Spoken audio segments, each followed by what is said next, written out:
नमस्कार दोस्तों। आज हम बात करेंगे स्लीप पैरालिसिस के बारे में। स्लीप पैरालिसिस एक ऐसी स्थिति है जिसमें व्यक्ति नींद के दौरान या नींद से उठने के बाद शरीर को हिला व बोल नहीं पाता है। स्लीप पैरालिसिस हानिकारक स्थिति नहीं होती है और कुछ ही सेकंड में या मिनट में ये ठीक भी हो जाती है, लेकिन ये काफ़ी डरा देने वाली स्थिति बन जाती है। नींद संबंधी विशेषज्ञों ने ये निष्कर्ष भी निकाला है कि ज़्यादातर मामलों में स्लीप पैरालिसिस एक ऐसा संकेत देता है कि आप नींद के दौरान अपने शरीर को हिला नहीं पा रहे हैं। बहुत ही कम मामलों में स्लीप पैरालिसिस किसी अंदरूनी मानसिक समस्या से जुड़ा होता है। तो दोस्तों, अभी बात करते हैं स्लीप पैरालिसिस आखिर क्या है।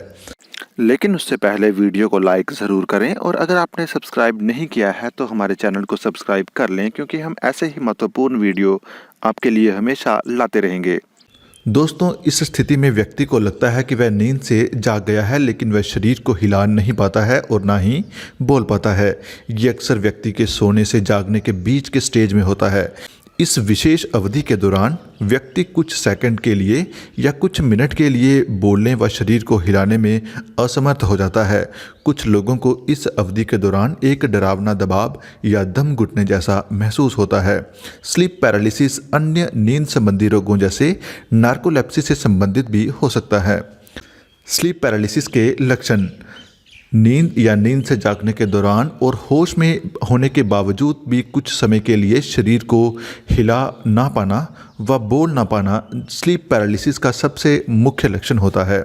इसके अलावा स्लीप पैरालिसिस के लक्षण कुछ इस तरह से भी हो सकते हैं: सोते या जागते समय लगातार कुछ सेकंड से मिनट तक शरीर को हिला पाने में असमर्थ महसूस होना, सोते हुए भी पूरी तरह से होश रहना, इस अवधि के दौरान बोल ना पाना, मतिभ्रम और शरीर में सनसनी होना जिससे डर महसूस होने लगता है, छाती में दबाव महसूस होना, सांस लेने में दिक्कत महसूस होना, एक ऐसा महसूस होना जैसे मृत्यु होने वाली है, ज़्यादा पसीना आना, सिर दर्द, मांसपेशियों में दर्द और एक तरह का पागलपन, रोज़ाना की सामान्य आवाज़ें जो भयानक नहीं होती हैं, सनसनी व अन्य उत्तेजनाएं जिन्हें अक्सर दिमाग अनदेखा करता है, वे इस अवधि में असामान्य रूप से विशेष लगने लग जाती हैं।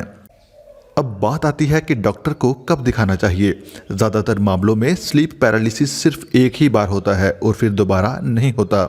ये आमतौर पर कोई हानिकारक स्थिति नहीं होती है और ना ही किसी अंदरूनी समस्या का संकेत देती है। हालांकि कुछ स्थितियों में डॉक्टरों को दिखा लेना बेहतर होता है। अगर रोज़ाना स्लीप पैरालिसिस महसूस हो, सोने के प्रति बहुत अधिक चिंतित रहना और गहरी नींद में सोने के काफ़ी प्रयास करना, यदि आपको दिन के समय बहुत अधिक नींद आ रही है या दिन के समय आपको अचानक से नींद आती है या फिर आप मांसपेशियों को कंट्रोल खो देते हैं, तो ये लक्षण नार्कोलेप्सी जैसी बीमारी के कारण भी हो सकते हैं।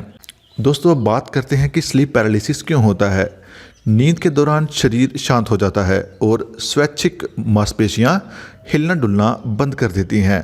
ऐसा होने पर लोग सपने देखने के दौरान कोई शारीरिक गतिविधि नहीं करते हैं। स्लीप पैरालिसिस में नींद के दौरान रैपिड आई मूवमेंट का एक विखंडन शामिल होता है। रैपिड आई मूवमेंट नींद का एक चरण होता है जिस दौरान मस्तिष्क काफ़ी गतिशील रहता है और अक्सर सपने भी आते हैं। इस दौरान आँखों और सांस लेने में मदद करने वाली मांसपेशियों को छोड़कर शरीर का कोई हिस्सा नहीं हिलता है। संभावित रूप से माना जा सकता है कि ऐसा इसलिए होता है ताकि सपने देखने के दौरान कोई शारीरिक गतिविधि करने से रोककर आपको चोट लगने से बचाया जाए। स्लीप पैरालिसिस की रोकथाम कैसे करें। स्लीप पैरालिसिस जैसी समस्याओं की रोकथाम करने के लिए नींद संबंधी दिशा निर्देशों का पालन करना चाहिए। नियमित रूप से सही समय पर सोने की आदत डालना बहुत ज़रूरी होता है ताकि आप रोज़ाना पर्याप्त नींद ले सकें और नींद संबंधी समस्याएं पैदा करने वाले कारणों से बच सकें।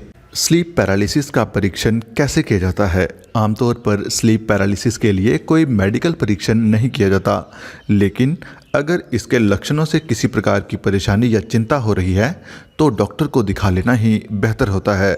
स्लीप पैरालिसिस का उपचार: ज़्यादातर लोगों को स्लीप पैरालिसिस का इलाज करवाने की ज़रूरत नहीं पड़ती है। यदि आप स्लीप पैरालिसिस से ज़्यादा ही परेशान हैं या फिर ठीक से सो भी नहीं पा रहे हैं, तो इसके कारण बनने वाली अंदरूनी स्थितियां जैसे नार्कोलेप्सी आदि का इलाज करने से भी काफ़ी मदद मिल सकती है। नींद की आदतों में सुधार करके रोज़ाना रात लगभग 6 से 8 घंटे की नींद लेना ज़रूरी होता है। यदि नींद को रेगुलर रखने के लिए एंटी डिप्रेसेंट या अन्य कोई दवाई दी गई है तो उन्हें समय पर लेते रहना चाहिए। यदि स्लीप पैरालिसिस विशेष तौर पर अत्यधिक गंभीर हो गया है तो नींद के विशेषज्ञ डॉक्टर एंटी डिप्रेसेंट दवा का कोर्स पूरा करने का सुझाव दे सकते हैं। ये दवाएं रैपिड आई मूवमेंट स्लीप में बदलाव कर देती हैं, लेकिन ये दवाएं डिप्रेशन के मरीजों के मुकाबले स्लीप पैरालिसिस के मरीजों को कम खुराक में दी जाती हैं। तो दोस्तों, अगर आपको वीडियो पसंद आए तो हमें लाइक और सब्सक्राइब करना ना भूलें। सब्सक्राइब करने के लिए स्क्रीन पर आए हमारे चैनल के लोगो पर क्लिक करें। धन्यवाद।